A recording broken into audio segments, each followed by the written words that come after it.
Hello, I'm Gloria Sandrucci, Event Director at Pure London.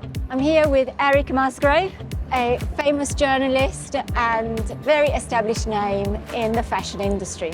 How has the fashion industry evolved over the years, and what are some of the key changes that you recognize? Okay, I think the easiest thing is to go back, say, 20, 25 years, and what we've got to talk about is the introduction of e-commerce, online selling. I mean, it's totally revolutionized not just the fashion business, but the way we buy lots of things. It's completely changed the dynamic of how the industry works, how people shop, whether they go to shopping centres, shopping high streets. And the other thing it's allowed, which also changes the dynamic of the industry, is it makes it much easier for brands to sell direct to the consumer.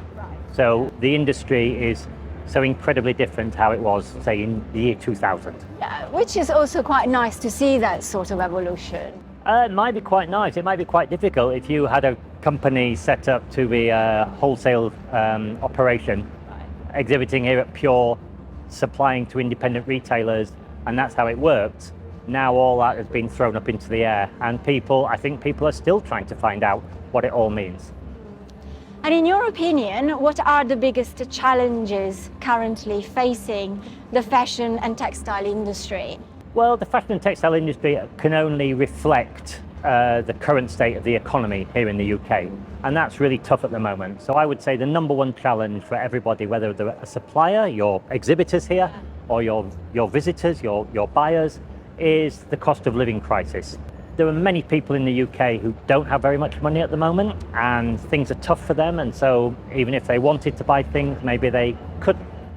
Conversely, there are people still with plenty of money to spend, but maybe they don't feel so confident about spending. Maybe they're worried about next winter's gas bills, or school fees going up, or energy bills, or something else. So I think that's a big challenge for let's call it the Pure community, is how would you manage when economic times are tough?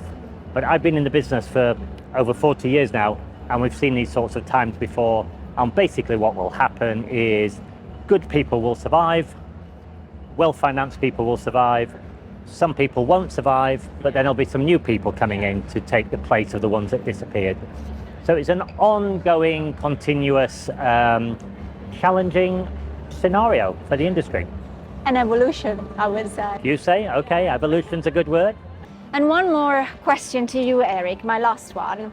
As a renowned journalist and author, what are your thoughts on the importance of events like Pure London in facilitating networking and the knowledge sharing among the industry professionals? Okay, well, I've been running magazines for quite a long time, and I am known on all my magazines as the king of the trade show.